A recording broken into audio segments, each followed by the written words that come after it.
contest. It's the most important thing in my life. It's all about the pride. It would be a dream to win TI, to be the best of the best. But it's the achievement I'm really after, not the trophy. The thing I'm looking forward to most is meeting the fans. 对我来说，应该就是他们是我的义工。 Without them, we wouldn't be here, all of us. Well, the fans, without you guys, none of this is possible. We playing for you guys, and thank you, all of you.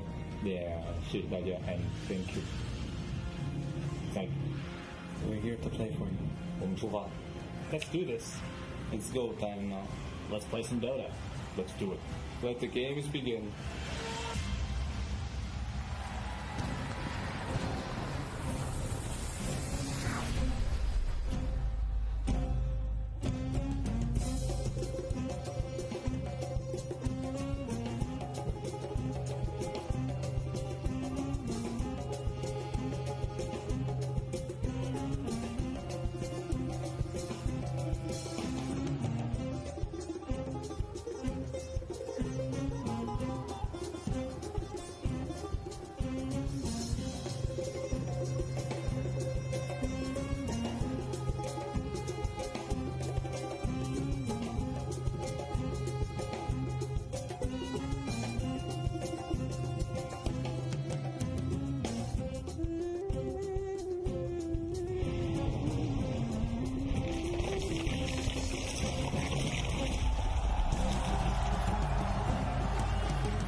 Aegis of Champions.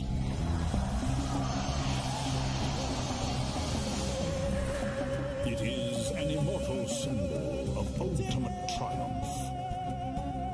A vessel that bears legends across generations. Dandy! He's gonna jump out! He goes to the dream ball, he gets him! Bobby players are dying. GG's gone! IG is your champion! Lions are doing it! Lions wins! TI3! Here comes the Ice Blast, ready for the dawn!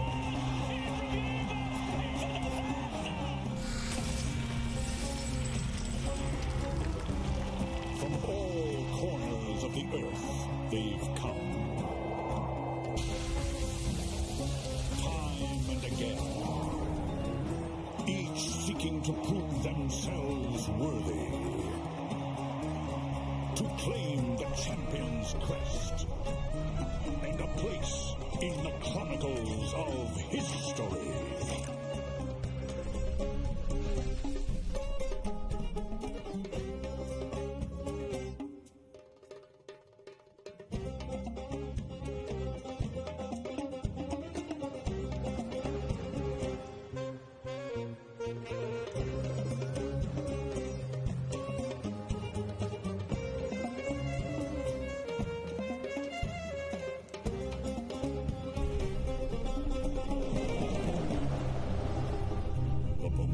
Once again at hand.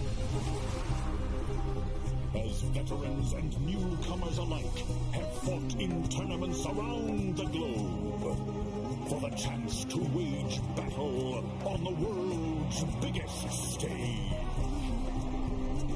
He jumps in! Where's the Angus? He slashes it! You thief in the night! Exalted victories. Crushing defeats.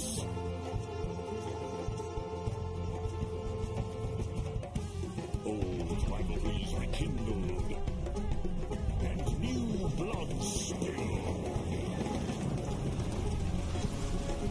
The road to the proving grounds was built upon struggle and sacrifice.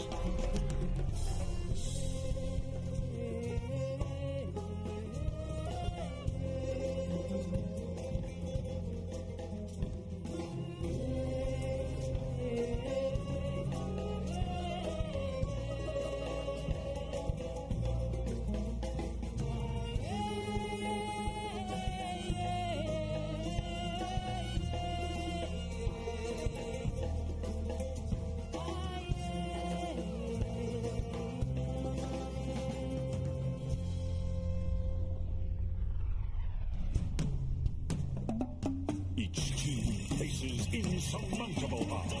The impossible! Two-time making winners! You are gone! A single error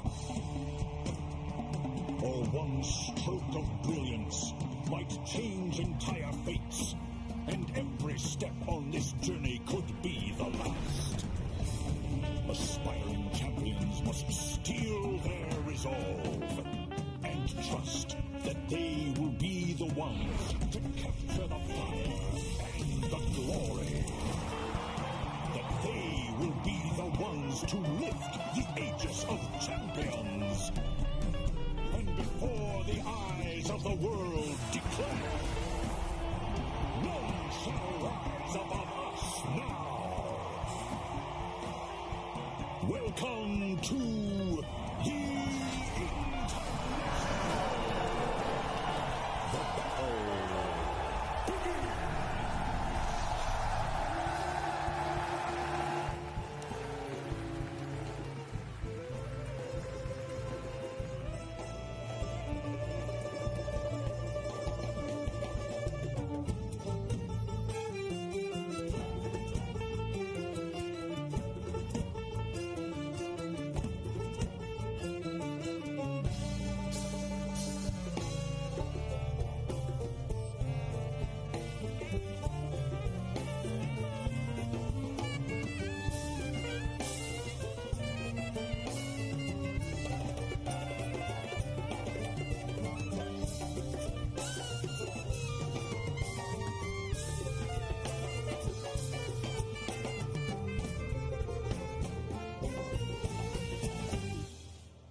to the finest Dota teams in the world.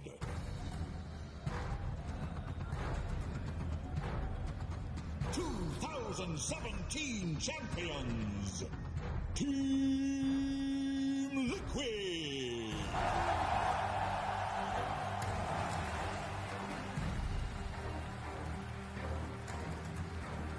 Optic Gaming.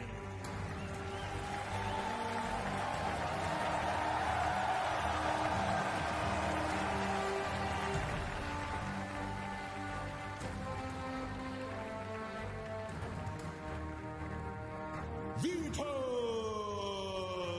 Pro!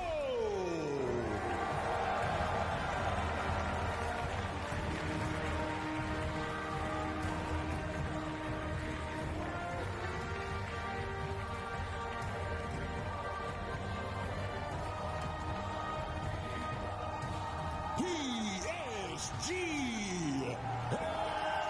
LGD!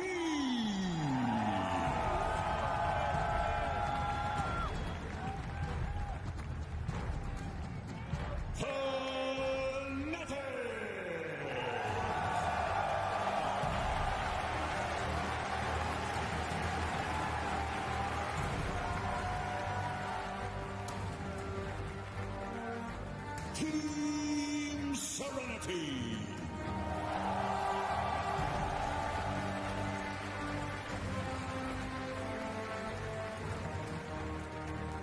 TNC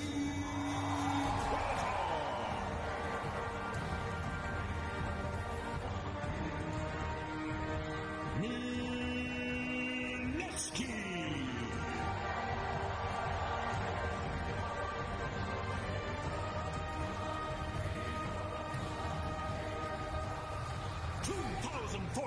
Champions, Newbie!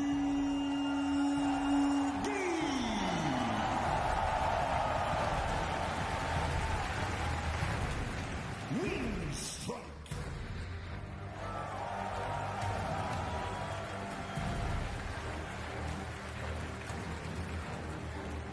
VGJ Thunder!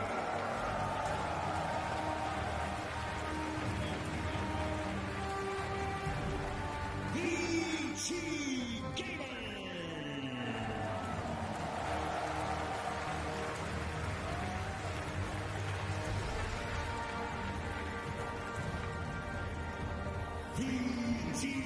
2015 champions, Evil Geniuses.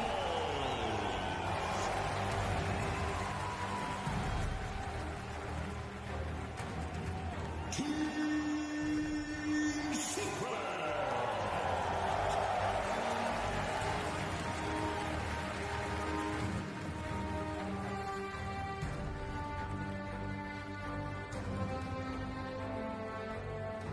And now, Game Newell.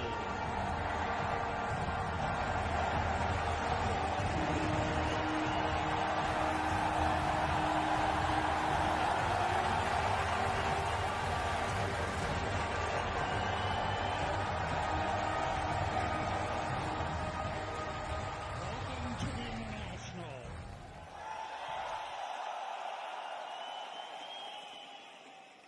I've got a couple of quick housekeeping notes and then we'll get on with the show. First,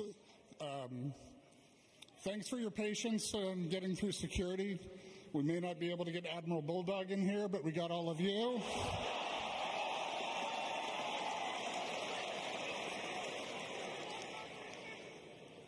You know, I do want to personally thank our Canadian neighbors. Putting on an event like this when you have people coming from 64 different nations is really challenging. So, Lakad Maratag to Canada.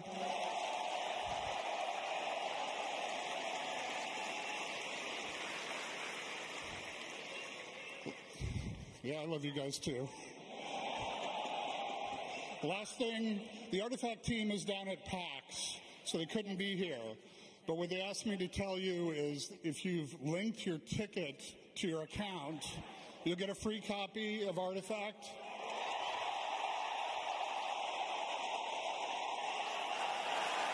And you're all in the beta starting in October in order to compete in the tournament.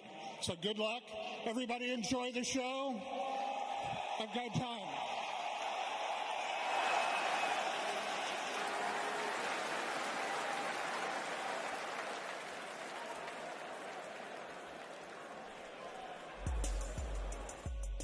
Ladies and gentlemen, welcome to Vancouver. For the very first time in history, the International comes to you live from Vancouver in Canada.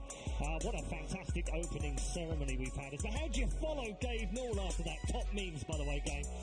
We do follow it with three fantastic people on our panel to bring you all their ideas and thoughts on what's going to happen over our first day of the main event. So we welcome two former TI players. That, of course, is the two men next to me, Fogged and Blacks. Great to have you with us as well. And a veteran broadcaster of TI as well. Do you like veteran or...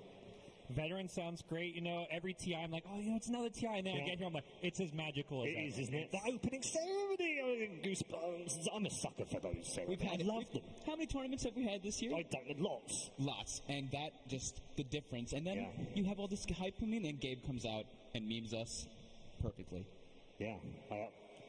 Big up to Admiral Bulldog at home, by the way. Shame he couldn't be here. Black, great to have you here as well. You are the official Bulldog replacement. I don't know if I should feel good or bad about that. I'll take it. Yeah. I hope it'll be a good replacement for him. You'll be fine. You'll be fine. We're looking forward to hearing your thoughts. I just, so much to talk about and lots of people to introduce, obviously, as well, and so many things to get through before we can get to the first game. We're about 10 minutes away from the first game of the day, Liquid Optic, and it's already started on Twitter, Fogged. I know. I saw that. We've got some spicy start to our day. Yeah, looking forward to that. What are you looking forward to, Black? Well, I'm like the certified Liquid fanboy, so definitely the Liquid game. Right. And I think it will be the highlight for me for the day. It will be juicy. For me, it's got to be the best of ones. Elimination matches. Teams are going home. It's sad, but, you know, you don't get the story of TI without a few teams being knocked out. One in particular, the SEA Showdown. We got TNC versus Mineski. That's going to be a brutal round one match. Yeah, it is. It's going to be tough. I like the best of ones as well, but I tell you what, they are tough. We do want to hear from you, of course, via all our social media channels. Make sure you're following the Instagram stuff. That will be some stuff on there as well coming along for you, as well as Twitter with the hashtag #TIA. If you're here as well, just tweet pictures, tweet your thoughts, support your teams as well. We'd love to hear from you via those social media channels. Now, we've got a number of broadcasters, of course, on our broadcast schedule for you. A lot of people here, actually, but no TI would be the same without the king and queen of the international, ladies and gentlemen. So let's bring them in.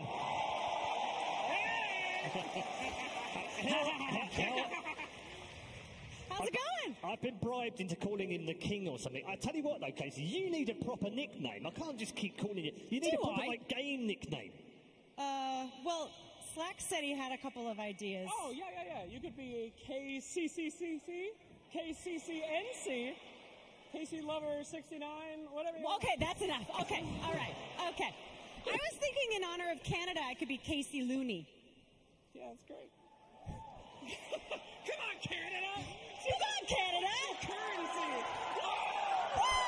Don't worry, we've saved our best jokes for later on. Much later. What are you most excited about this week? Oh, my God. I'm an Artifact, baby! I'm in! This is exciting. No, we're in Canada's TI. I'm still freaking out over here, but I need some time to calm down. Casey, what are you looking for? Or do you need a slap in the face, maybe? No. No, okay. We'll talk about that. that. For after the show, Casey. Never mind. Lover 69. Dude, that's not my name! It is not. No, it is not. Shut up. Okay. My favorite part was coming in here. We both actually got the chills watching all of the teams come in. Seriously. Oh, yeah. There's just something about the magnitude, knowing what everybody is here to play for, and then seeing all of you gathered here in one place from all over the world. And everyone watching at home, we're going to do our very best all week to make you feel like you're right here with all of us. We have some great content planned, I think. Oh, yeah. We're going to make you too close to us, if you know what I mean. It's going to be one heck of a TIA, people. Did you take an awkward pill? Like, what's... Yeah, I sure did, Casey. We'll be right back with you. No. We'll be right back with you. What is that? That's not... I don't know, Casey. Just end the segment. Fine. Can we hear from the fans, please? Back to you, Paul. God help me. You're on your own, Casey. Sorry. He's a law unto himself. What can you say? He doesn't need an awkward pill either.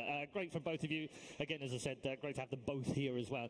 Be careful, fans. That's all I'm going to tell you when you're wandering the halls, because you never know when one of those two might jump out on you. They've said, like, the excitement, the build-up. It's not just today, though, is it, Fold? It's 12 months. You've been through this thing. You get in the last TI. You then search for a new team, if you're Fold, obviously. And then you get into a new team, and then it's 11 months of grind to get back again. 11 months. It's been a long year. Yeah. And this year in particular as well, like with the DPC and having all these majors and minors and everything else, 21 tournaments for these players to play through. Yeah, I mean, a lot of these teams attended, like, for my taste, way too many tournaments. Some seemed burned out, skipped a couple of tournaments at the end, but... You've had to manage that, haven't you? All the way through. The teams have had to think about how much have I flown, yeah. Do I need to practice now, and there's been a lot to it. It has a very big impact on you too. If you play too many tournaments, you just can't perform because you're tired. It's just not possible. Yeah. What was your highlight from the season, though, Gods? What stood out? I mean, is there one game, or is there a tournament, or something, or a performance? What stood out? For me, it's the fact that Liquid after winning TI stayed on top. Like, they weren't the best team all year round, but they were consistent. They were top 2, top 3 all the time. They come into TI once again as favorites. That's a first. We never had the TI winning returning team coming in. People expect them to win, and that's kind of where we're at. Yeah, and they ended the season perfectly with a win at the Super Majors, which they hadn't won, by the way. The only thing they hadn't won was a major outside of their TI. Let's talk group stage. That was a fun 4 days, wasn't it? Group stage was wild. I think we saw a lot of teams show why they're here, of course, but also signs of improvement as the tournament progressed, because we saw, in particular, Liquid, right off the bat, had a bit of a rough start, and then they showed why they're that dominant team. Why what they did last year happened. Yeah. They were like, okay, we're going to play as many games as possible. We're going to learn. That's the best Liquid that we've seen. Day 2, Black, Optic were bottom of the table. They were 0-4, right? Yeah, they were last in their group, and yet they've made the upper bracket. That's some performance over the last 2 days. Yeah, the absolute last day, I think they went 5-0 to make it to the upper bracket through a tiebreaker as well. That was very, very impressive. Yeah, indeed. All right, we're going to get more from all of our panelists in just a moment, but why don't we show you what the group stage looked like?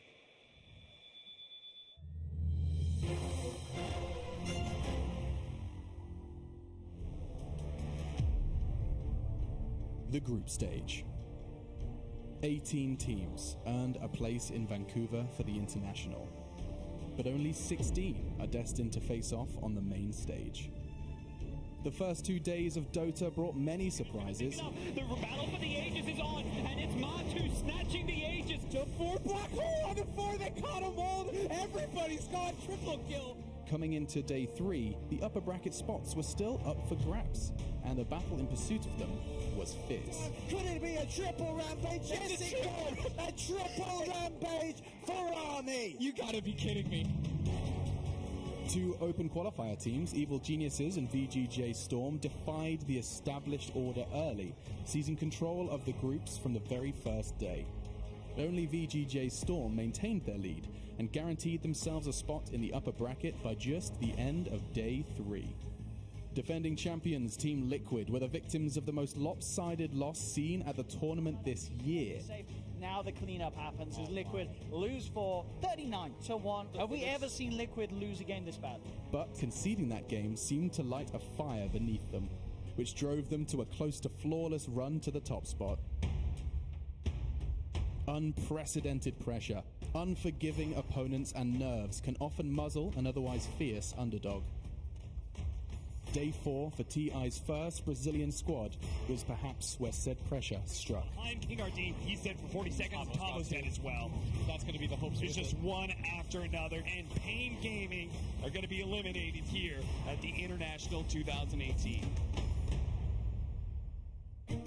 CIS qualifiers Winstrike, contrary to their namesake, were left with the threat of elimination resting on their last series of the groups. OG, a house name in Dota, stood between them and their first main stage experience. A spectacular performance with their backs against the ropes gave them that chance. They've already taken the fight against OG, now they come back with a 3-man surprise! OG, what did you expect out of that? A convincing 2-0 tiebreaker over IG cemented it. Optic Gaming was another team who became all too familiar with the perils of the group stage. Stagger, you are! They've got the damage. Piker's going to be no escape. Piker, he's dead for 110 seconds. But an undefeated run on day 4 took them from the fear of elimination to being within arm's reach of the upper bracket. A 3-way tie.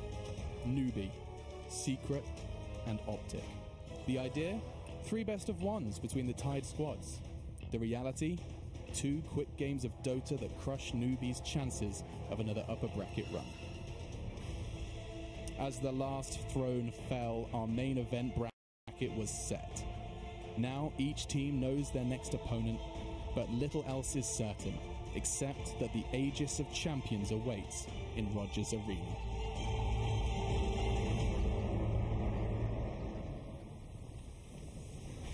We may have lost 2 of our teams so far, and today we'll lose 4 more, but that's all for later on because we're going to focus first off at the start of the day with our 2 upper bracket matches between 4 fantastic teams. We've already mentioned Liquid and Optic's route to the upper bracket quarterfinals, but 2 other teams will be in attendance as well. We've got the magical match of PSG LGD versus Virtus Pro coming up as our second match of the day as well. I can't even believe that those 2, one of them is going to the lower bracket in round 1. I can't believe that on the opening 2 matches of TI, we have 3 of the top DPC teams right away off the bat. Yep, 3 out of the top 4, and they dominated the entire season between the 3 of them.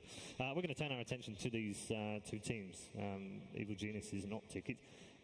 I find it interesting that they picked Optic. Are you on board? Because we should explain as well to those that aren't aware, you were able to pick the team from the lower bracket in the upper bracket of the 3rd, 4th place team with the other group if you won your group, which Liquid then did. And they chose Optic. The alternative was choosing LGD, though. And I think with LGD's run over the last few tournaments, they won 2 majors very close to the end of the season. Picking LGD, a very proven team playing in front of a big stage, that's a scary thought. Optic, they've had 1 LAN win at a minor. They're a team not really known for big performances on the big stage, so I think it makes a lot of sense. Okay, but what about Black? The fact that you've got to beat everyone if you want to win the Aegis. Yeah, do you not want to get rid of LGD early? If you can beat them early, does that not hurt them a bit more? That's what I was going to get at. I think if you can take out your fiercest competition right from the get-go, I think that could be a very, very big... Maybe obviously it's a big gamble, right? They could be the ones... knock you off. They could be the ones that want to go for that streak too, right? Because right now, Optic is on a 5-game win streak, right? And Liquid is on an 8-game? 8-game win streak. if you're familiar with the international, you'll know what that horn means. It means we are time. It's ready to get into our first game of the day. It is Evil Geniuses versus Optic Gaming. We're going to preview both teams, let you know what they're all about, show you the lineups, and we'll be into the draft very, very quickly indeed. We're going to start things off, though, with Team Liquid.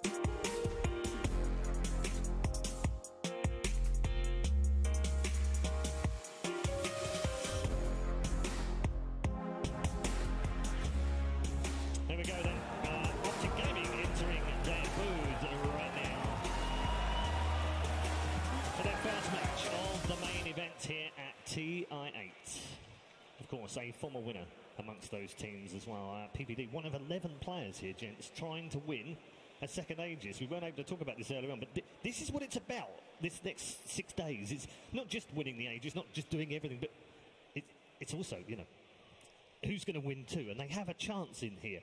Let's check in with the Optic lineup.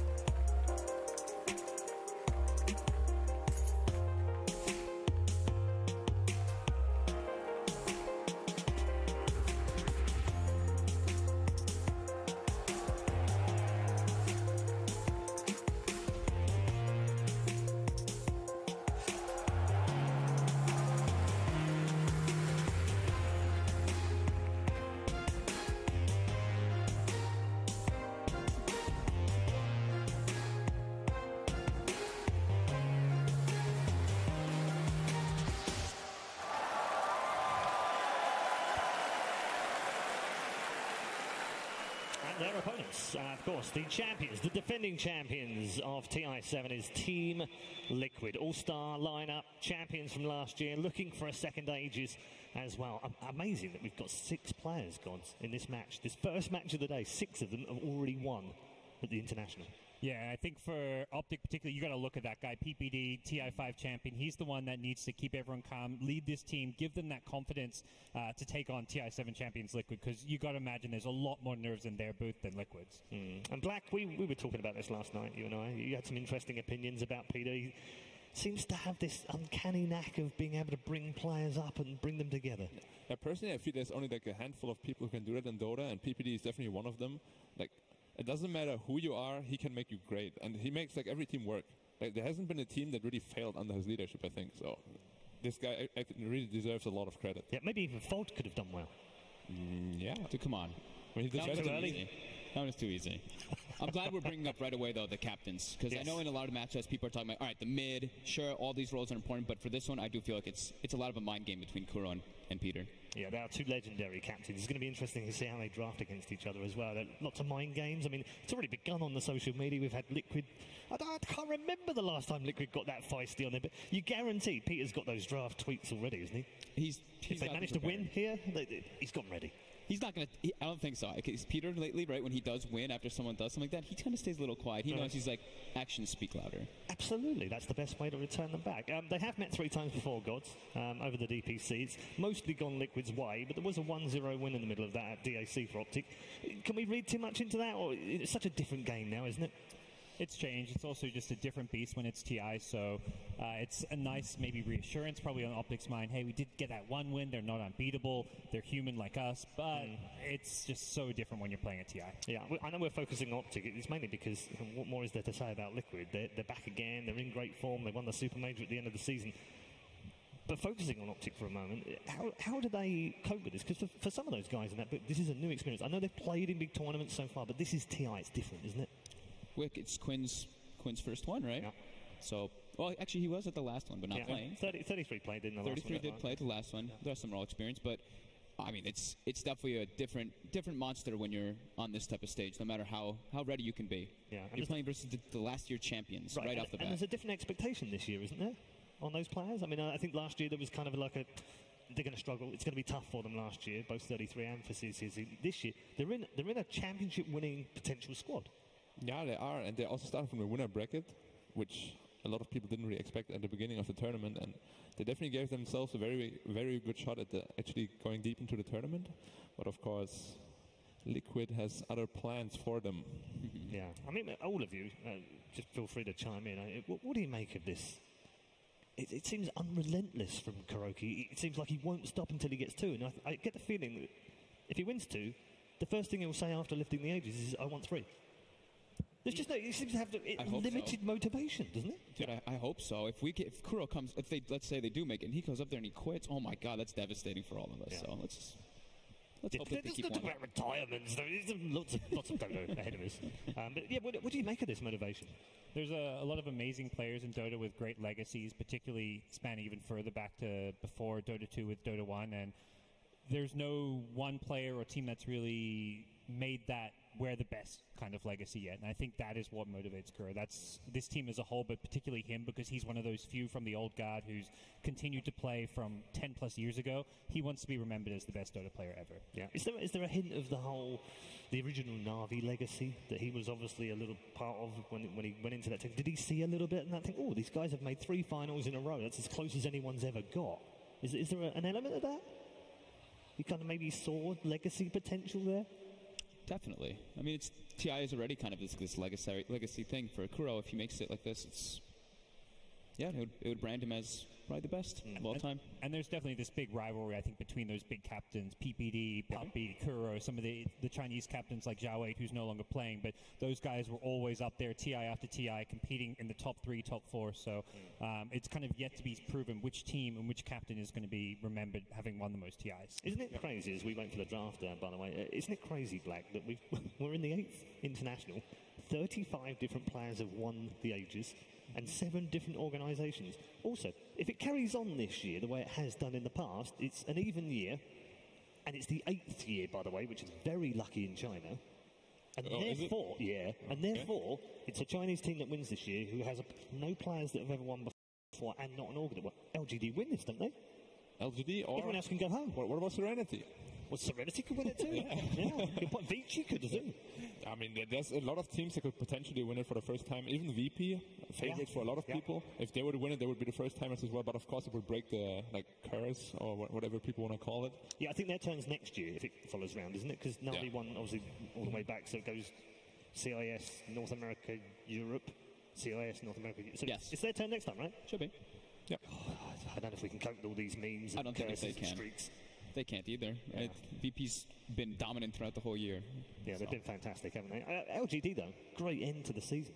They've got a genuine shot, Black, haven't they? Yeah, I mean, when did they start? Like 3 months before the season ended? They started, and suddenly they ended up like top 3 of the season. It was insane. They just got second tournament after tournament. They won a lot of tournaments with the second. It was an unprecedented run. Yeah. What was the difference for them? What changed?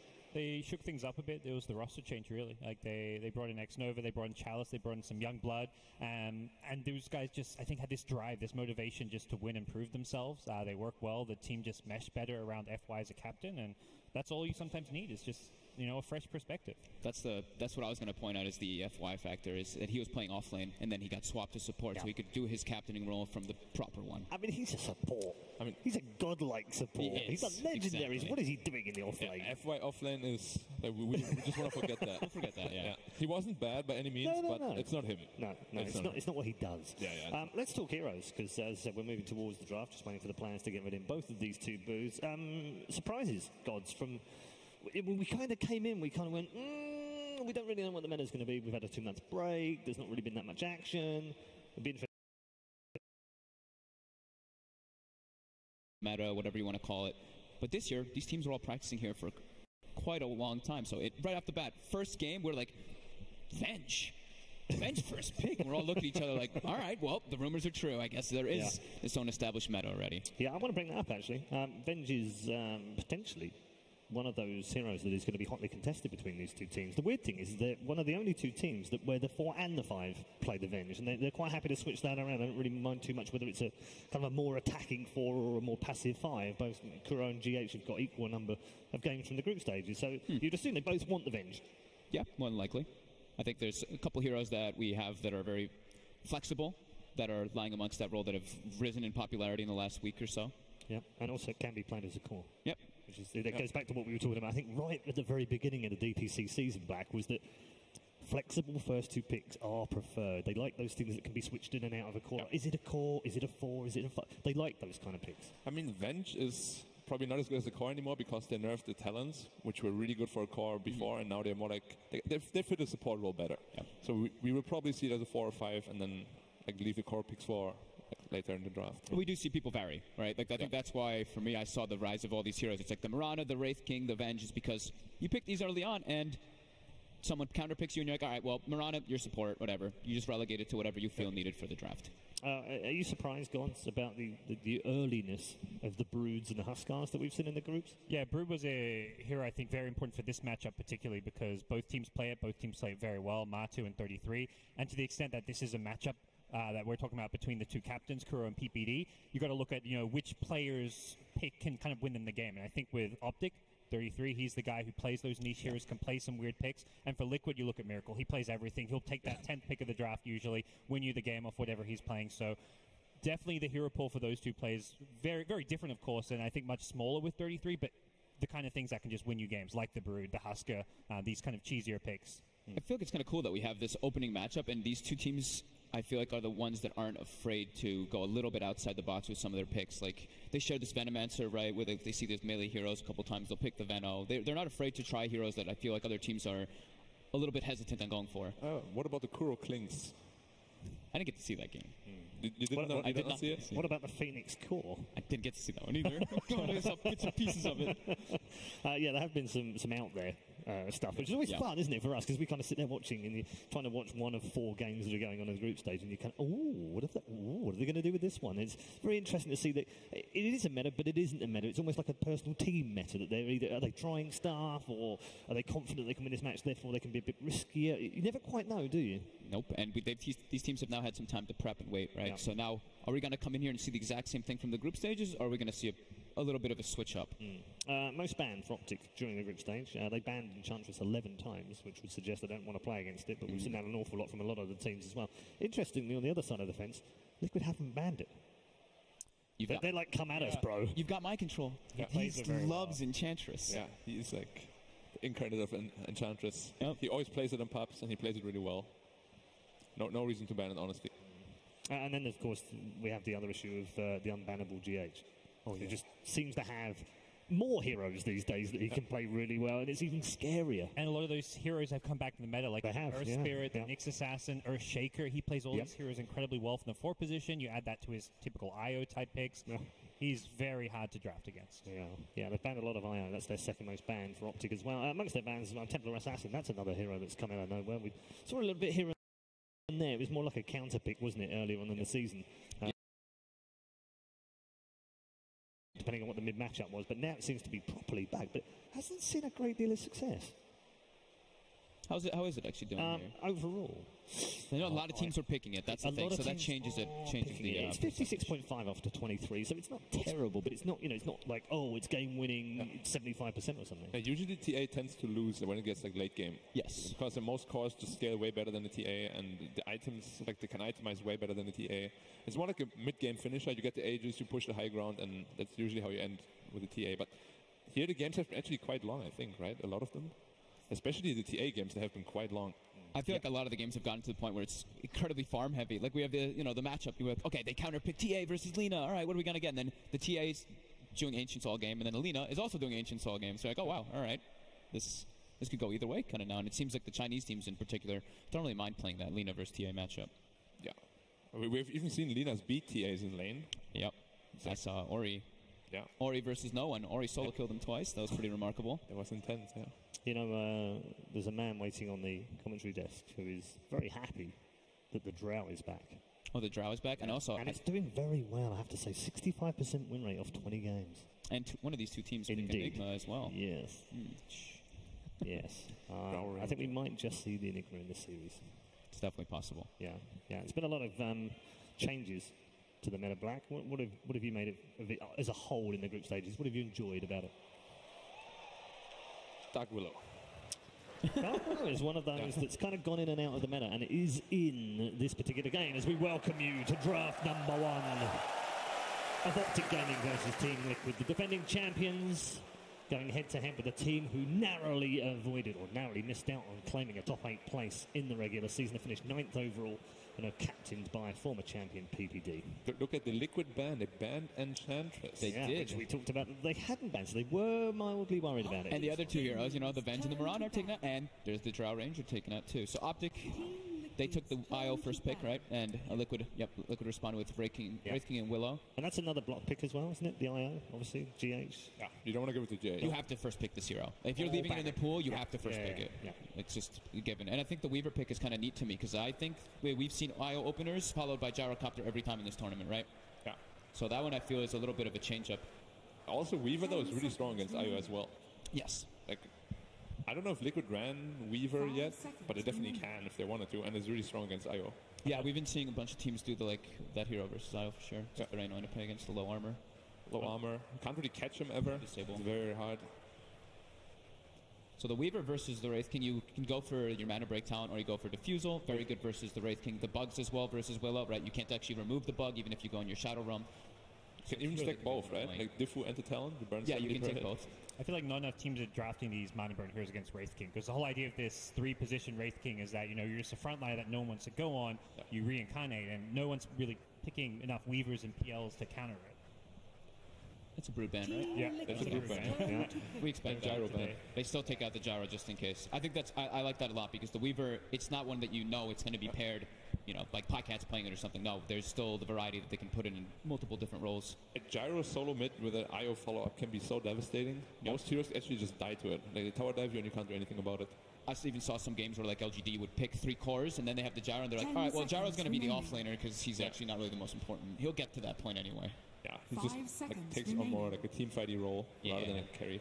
Exactly. So this Weaver is the 4th. Yeah, that's to solve the versus that minus armor. And the tether, right? So that can be pretty cool.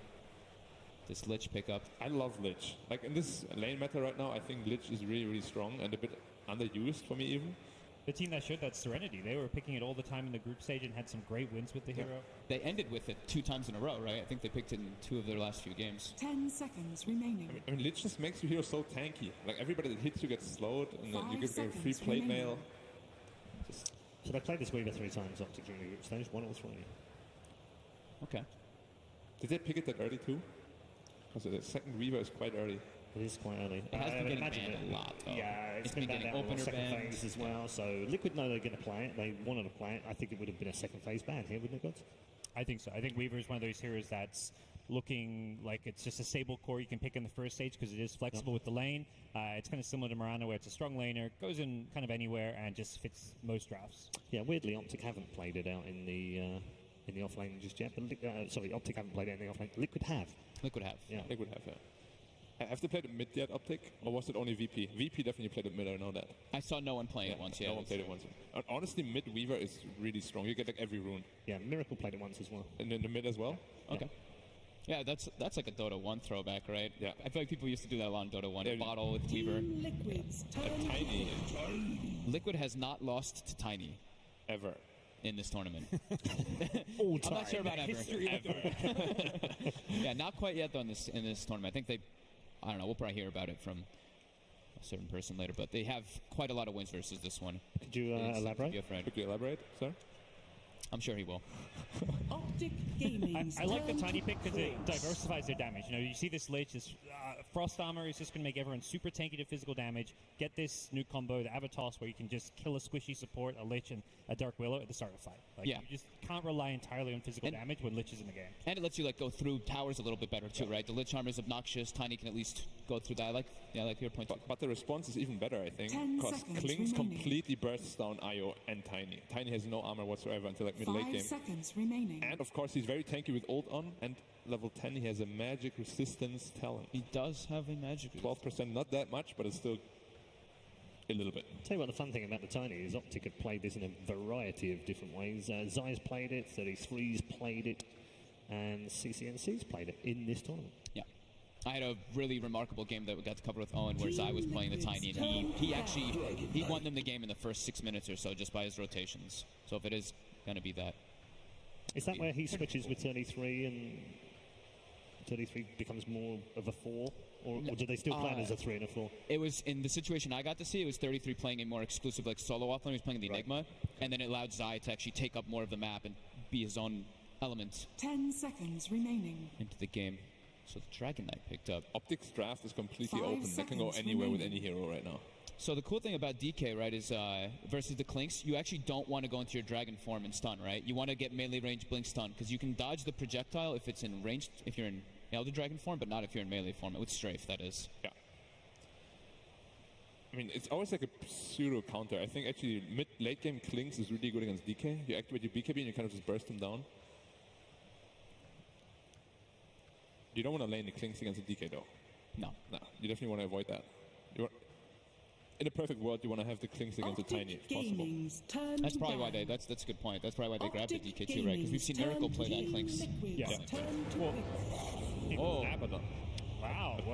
Is this is that because they want to group up versus the Clinks? It looks like this is some like mid-game timing where they're just kind of 5-man. Clinks is kind of a mid-game hero, but if you're 5-manning sticking together, and DK's timing like matches up well because he's going to have his first item or two be very tanky, maxed out passive. Clinks doesn't really hurt him until he gets like a couple of big items. The Liquid needs damage, honestly. They have 4 heroes that are incredibly tanky, like the IO as well as the Abaddon, just going to keep everyone alive. And that is the support Tiny then, right? It must be a support Tiny, yeah. Or position 4. Yeah, which is interesting. I They need need to run it. Well, what about the OD? OD is like... Well, I guess the really issue good is hero. like who's playing the Clinks, because it has been Miracle in the past. They don't really have that Matu hero. Always been him? They played it... At this tournament, yes. Okay. Yeah. Oh, no, they did have that one Kuroki game. Kuroki The played Kuroki it, right? game. Yeah. One Kuroki game. Okay. Yep. They definitely need damage now. They need like some, I don't know, like Invokers, some OD, some Miracle I hero. feel like they're missing some team fight coming in. Because Willow, you provide a lot of disable, your damage is good for single target, but I do feel like they need a little bit more to breach through Optic, which you can tell they're going to group up at that mid-game. And the winner is going to be GH. Yeah. Assuming... Alchemist. Select your heroes. An Alchemist. Does that solve the puzzle, I wonder? It's actually of really this good particular draft. because they can't really pressure him in the lane. Pardon me, boys. We've seen it. It is time for 60 seconds of stats. Get that timer up there. Watch Miracle in this match. He is the only player to average 10 or more kills per game in the history of the International. We got a little bit of a mix-up here on the side of Liquid. Not sure where he's going to be, but he is going to light the world on fire. On the side of Optic, 33 has to be the X factor for them in this series. In their last 29 games, dating back to the Summit 9, they are 0-13 when he has more deaths than kills. They are 13-3 when he has more kills than deaths. They are going to need to hold up with 33 in his lane if the green wall is going to stand up to the assault of the defending champs. But guys, let's get this TI8 main event party started. We've got 2 great captains fighting to be the first ever to lift the Aegis twice. Dota 2 fans, put your hands together. Here are Toby 1 and Cinderin. Thank you. Thank you very much, Nahaz. I couldn't have said it any better, except I could have said it without statistics. I'm Toby 1 here with Cinderin. I'm looking forward to a terrific matchup. As Nahaz was saying, captain versus captain, 2 TI winning captains. What a great way to start TI8. Yeah, there's bound to be a lot of surprises, I think, in this series. When PPD comes in and plays against a team that he has studied a lot and obviously knows very well from past experience, you're going to see some curveballs. And I feel like we've already got the first one coming our way here. I do believe it is indeed a position 5 Abaddon. This is something I think we haven't seen the whole tournament. There's a lot of surprise coming into this for me, honestly. This hero has more or less been completely absent the whole tournament. I believe Abaddon has been picked less than a handful of times. I think personally I saw it maybe 1 game in the whole group stage. So a very rare pick that PPD has pulled out for this game. And historically, Abaddon has been swinging between being a position 3 and a position 5 most of the time. There's been phases where it has been a 1, but this is very uncharacteristic, and it's something you're probably going to be seeing further on in this tournament is that these teams know each other so much. They've played so many games in the groups, so they will be trying to next level on the draft. But this is something, too, we're expecting to come out from PPD. Like, he's not just going to sit there and play Team Liquid's draft, play Team Liquid's game, and Team Liquid are doing... Like, yeah, they've mixed it up. We have the Lich pickup for Kuro. Like, he's been playing the rating as well. So the panel was saying it's very dynamic in the way Optic can actually lane everything they've got, but Liquid were looking for the same level of flexibility. You don't want that being behind in the draft feeling at the very beginning. And both teams, like, they'll have to feel pretty comfortable with this. And you were thinking about the logic, too, of, like, why does the Abaddon pickup really work here? Like, who is it against? Who is it meant to shut down?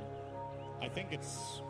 From what I can tell, the first thing that the panel covered is this 5-man style, but I feel like Abaddon should, in theory, be a really good pick against Dark Willow. I do believe the one problem he has is I think he cannot actually... Is this 2 runes?